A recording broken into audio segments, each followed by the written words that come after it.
Well, again, everyone, there's been a lot of very interesting news stirring up in the Blu-ray 4K realm and stuff like that, and some interesting things that are kind of like stirring up here and there, but without any kind of like real like proper official press release type of stuff. But some things I really want to talk about, and sort of some light stuff here from Kino Lorber, announcing a Van Damme film, another one after they did a fantastic job doing the 4K on Hard Target. Now they're moving on to Sudden Death, one of my absolute favorites. Love this film. They're doing a brand new Dolby Vision grade. Nothing else known at this point, but we're kind of really hungering for a lot of Van Damme films to really get those special edition treatments. MVD Rerun's kind of done some things. They did Lionheart. I think they did Double Impact. Kino Lorber did the great stuff with the Hard Target, and hopefully they'll do an equally great job with Sudden Death. Hopefully they get an interview or something else like that with Van Damme. Maybe Peter Hyams is probably more likely, who's done a lot of commentary tracks in the past. But hopefully they're going to do just as good of a job with Sudden Death as they did before with Hard Target. Really excited for the entire thing, and really can't wait till they get a few more details up on that regard. But they just announced the title. Great to hear that coming up from their Universal library. Going off to some stuff with Warner Bros., who are kind of doing this like 100-year anniversary type of things, doing a lot of interesting things. And they announced for April they're doing some really classic films, such as Cool Hand Luke, Paul Newman film. They're doing Rebel Without a Cause, the James Dean film, and of course, going all the way back, another Humphrey Bogart classic, the Maltese Falcon. So in April, you're getting 4K restorations of all three of those classic films from Warner Brothers. Really good things to keep a look at on that. And an interesting one I really just have to talk about here, because Scream Factory has announced a Blu-ray release of Russell Mulcahy's Razorback. Interestingly, it was previously released on the Warner Archive DVD collection, but being an Ozploitation film, Australian company Umbrella Entertainment has previously done a fantastic release on this whole thing that I have, which is region-free, and it did 4K restoration on it many years ago, because they previously did one that was like 1080i, and they went back and just corrected the whole thing, just like we'd go back to the negative and all that type of stuff and do a proper 4K version of it, get it on Blu-ray, and put together a massive amount of bonus features, including, I think there's an unrated version of it, stories from a Laserdisc master. So there's tons of stuff, documentaries aplenty, and all these different things, like major set, all these fantastic, amazing things involved with this whole thing. So it's not entirely certain exactly what Scream Factory is going to offer on their Blu-ray release. If it's going to be the same master, if they're going to get any major bonus features on the whole thing, because it's not marked as collector's edition. So it's not going to be a slipcover, and it's probably going to be more akin to what they did with Fire in the Sky previously last year. Probably a smattering of interviews, some things maybe they licensed it from another company, but I'm hard-pressed to imagine they're going to have this much content on it. So I don't know if this is still in production, still in print or whatnot. You can track it down, you can import it. I previously had it off of Deep Discount, but I've had some problems with them recently, so I've kind of sworn off that company. But you can hunt it down. It's still extremely worth getting, but hopefully, if you're just interested in the film in general, probably be much more cheaper to get it off of Scream Factory in March. But we'll see what their specs are in due time. And talking about some stuff that is actually being released on a 4K edition, is that they're getting up on an upgrade for Streets of Fire, which is coming out also on the 14th of March. Probably porting over the same old bonus features, just getting the 4K upgrade with probably a original negative scan. But they're also putting out The Exorcist 3 on 4K. And that's going to be, I think that's on the 28th or something like that. It's on the 28th of March. Now, obviously, they previously did this collector's edition back in 2016 with all the stuff did with the Legion cut and the interviews and stuff like that, getting as much involved with Blatty before it passed in early 2017, I believe it was. I hope, like hell, because Arrow Video did their own release of it, which included a commentary track from critic Mark Commode, who is a very close friend of Blatty's. He did that over the Legion cut of the entire film, so that's like the one thing I'd really like to get here in the United States on a release here. So completely unknown. They have no specs listed on the site right now, but what's included on it. But hopefully, like with Streets of Fire, it'll be Dolby Vision grade. Previously, their scan was done from, I believe, the Interpositive. So there's going to be brand new scan, brand new grading on the theatrical version. No word about anything else at this point. So I'd only expect to have the exact same bonus features, just with the upgrade of the new 4K scan and Dolby Vision grade, hopefully. But that'll be coming up at the end of March, so kind of mark your calendars and get your pre-orders going on that. And I know, again, with that Warner Bros. 100th anniversary thing, they are doing a 4K version of the original Exorcist.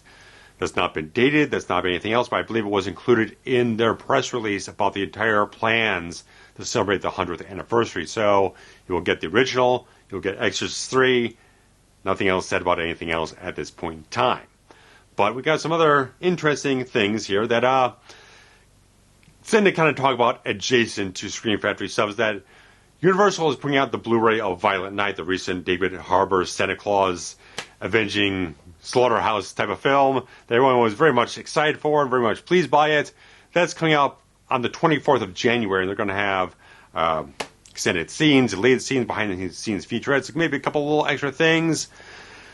But it seems to be a thing like they're not putting out a 4K because it seems like Universal, even though it seemed like it was just like Universal Blumhouse stuff, now it seems like maybe just Universal genre fare, because they've done over to Scream Factory 4K editions of Ouija and Happy Death Day to You and the first Happy Death Day and some other things here and there. And it seems like they have a deal where they're going to just put out like Blu-rays, and then Scream Factory over a couple of months or something like that will eventually produce a 4K version of that. So I'm expecting that for maybe this, maybe for the Black Phone, maybe a couple other things they've got going on, because they suspiciously are only announcing Blu-ray releases and maybe also DVDs or whatnot, but Blu-ray releases, not announcing any 4Ks for a lot of these horror genre fare type of things. Even the film they put out last year with the Idris Elba Beast still only got a Blu-ray release, but I know that it was streaming in Peacock and it was in Dolby Cinemas with Dolby Vision 4K and stuff like that. So they have those masters, but they're only putting out maybe streaming right now. I'm pretty certain you're probably going to see, for the most of these titles, see them eventually picked up by Scream Factory and put on 4K. We'll just see, but I'm definitely been getting that feeling since the last batch of things they announced. We're definitely on that track there from Universal and or Blumhouse. So probably a good bet you're going to see those couple of titles here and there and everywhere come up on the format in due time. We'll just see what the turnaround time is on that regard. But a very interesting type of thing is that recently I was going to do this retro video series episode talking about Fright Night Part 2, because obviously it's suspiciously missing from everywhere. You really can't find this film in the United States. There was an old pan and scan DVD a long time ago. It's out of print. You can't find it in streaming services, no Blu-ray, no nothing like that. There's a couple of things out in Europe. I don't know exactly what the situation is with some of those releases. There might be one that's a bootleg, maybe one that's not. It's all complicated type of stuff. So I was going to do a video on that, but recently, a company called CineMuseum, which I think is maybe Italian or something else like that, somewhere outside of the United States there, did announce that they're doing a Blu-ray release of Fright Night Part 2. Now, some people have said this is a company that usually just repackages other people's Blu-ray releases, maybe just put some special packaging together, sales like that, here, there, and everywhere. But they did a post on Instagram talking about they found that they're trying to contact this private seller. I think the link they put on was from originaltrilogy.com, which is mainly Star Wars based, but there's a lot of stuff with just fans in general trying to do preservations, fan ed, stuff like that. They're trying to get in contact with a private party or whatnot that had an actual film print of Fright Night Part 2 to potentially do a new 4K scan of it. Now, I've also heard that apparently Star Julie Carmen's kind of commented on their posts and stuff like that. She is so supportive of the entire film, so appreciative of it, being the one who portrayed Regina in the film. Fantastic job in that. She previously watched and endorsed my review of In the Mouth of Madness a couple of years ago. Wonderful woman. So she's been endorsing this, kind of commenting, supportive, stuff like that. She always retweets stuff all over the place about Fright Night Part 2. So I'd imagine if they end up moving forward on this, she would be completely open to doing stuff on that. I think they're supposed to have, because the You're So Cool, Brewster documentary they put together a couple of years ago, the big fan crowdfunded type of thing, was put on Blu-ray, and then they had a truncated version on the official Sony Fright Night Blu-ray in the 4K edition, but they cut out all the stuff, mainly about Fright Night Part 2. But now they're saying, I believe they're saying that they're going to have that segment put into the Fright Night Part 2 Blu-ray that they're probably working on. So things are trying to work out in this whole thing because the rights issue on this thing is so complicated that they're having to look through, like comb through the entire original contracts involved the whole thing of who has license for what, for whether they need to region code it or they can be region free. Who knows? So they're really working on this thing very diligently to figure out what sources they can get, how they can release it, what licenses they have to secure, or who the hell has license for what. So really going at this thing. So I'm kind of like putting the retro video series thing on hold until we see where this goes. Because I'd be entirely willing to just switch over from retro video series talking about the history why this thing's not coming out on discs and stuff like that. What's the streaming holdup? Distribution is not happening with stuff like that. And just switch over to a full-bore review at a certain point in time if this thing comes out. And it comes out fantastically. So kind of letting that stir around the pot, see where that goes. So they're trying to contact that private owner of the film reels and stuff like that, see where that goes. It's just a matter of time to see what happens on that. So it's exciting to hear about it because I did rewatch it recently. I like it a lot more than I used to. It's a very interesting film. A lot of things to talk about. Again, Julie Carmen, stunning, sizzling in the whole film. Fabulous. But some other interesting things that came about because we just did our commentary, recorded for the 4th Rambo film, and they'll be releasing next week, so you'll be able to grab that on Patreon early, or you can go on to it when it hits on the 15th anniversary of the 25th of January.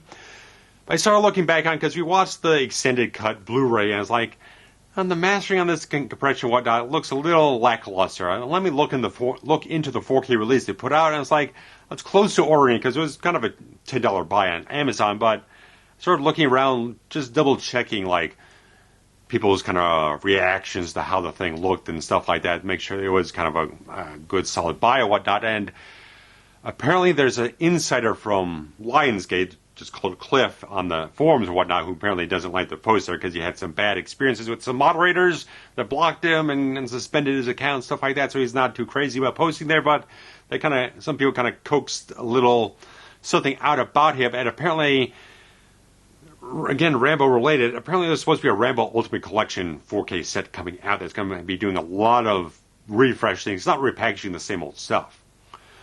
Apparently, what this guy said, and this guy's apparently like diehard on this whole damn thing. He's like a thoroughbred type of Rambo fan, so he's very much close to his chest and stuff like that. Very, very wholehearted about this whole thing. That going to do new Dolby Vision grades on the first 3 films.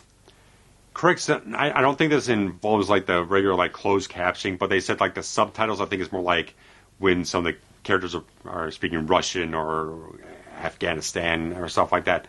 Probably more like the foreign language subtitles are trying to translate to English for the viewing audience. So there's been errors in it for the very long time, and they're trying to correct that for this one. And they're going to be doing new Dolby Atmos mixes for the first 3 films. Now, apparently, like 4th and 5th films already got those for the 4K edition, stuff like that.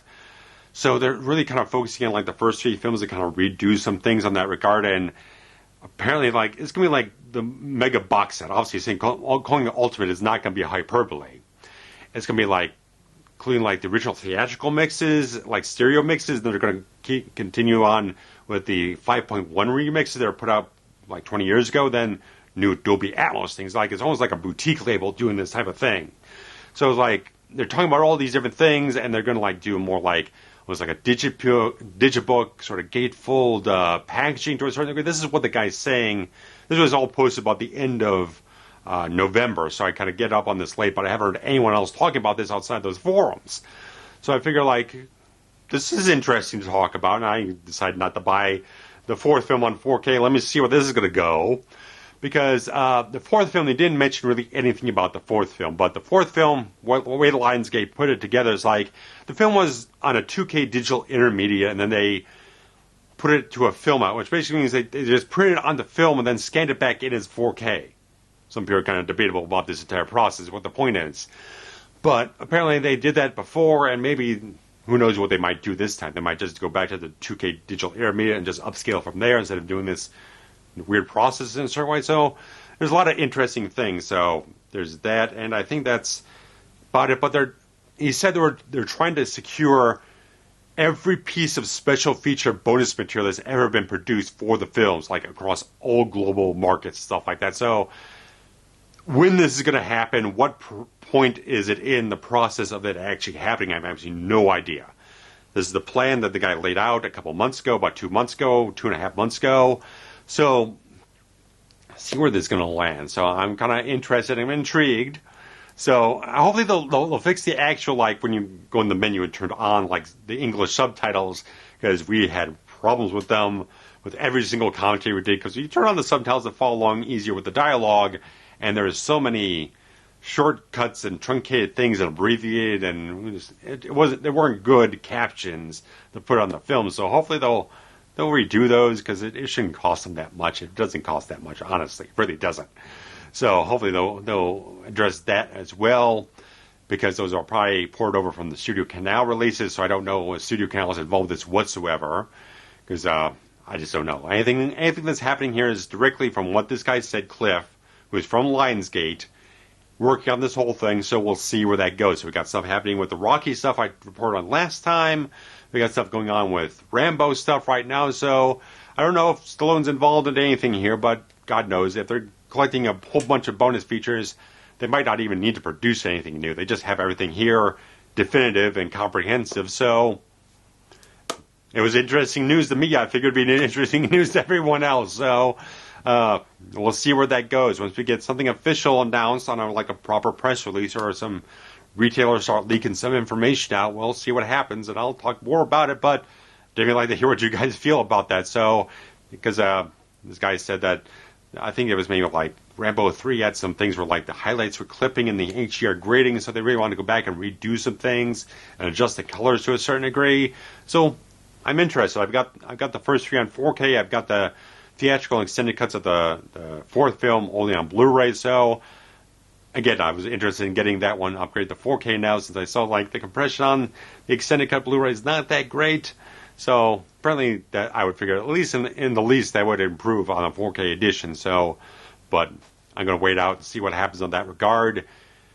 I'm interested in it. We've already gotten so many different packages, steelbook editions, and all these other things, gift sets. We'll see what happens. So I'd like to hear what you guys feel about all these different releases coming up and all this interesting news. So let me know, guys, what you feel about it, and be around soon. So guys, thank you much. Take care.